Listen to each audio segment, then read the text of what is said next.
Right form of ভার্বে ইংরেজি বাক্যে সাধারণত হ্যাভ হ্যাজ হ্যাড এর পরে ভার্বের 3 নাম্বার ফর্ম বসে। কিভাবে হয় সেটা আমরা একটু দেখি।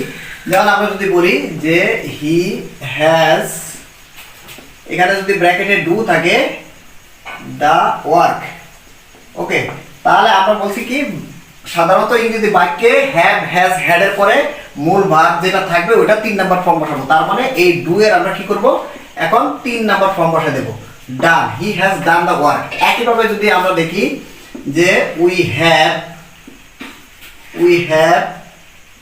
এখানে যদি গো থাকে তাহলে টু ঢাকা, ওকে, তাহলে আমরা এখানে হ্যাভ আছে, হ্যাভ এর পরে এখানে ভার্বের প্রেজেন্ট ফর্ম আছে গো, এটা আমরা 3 নাম্বার ফর্ম করে দিলে কি হবে, gone, we have gone to Dhaka, okay.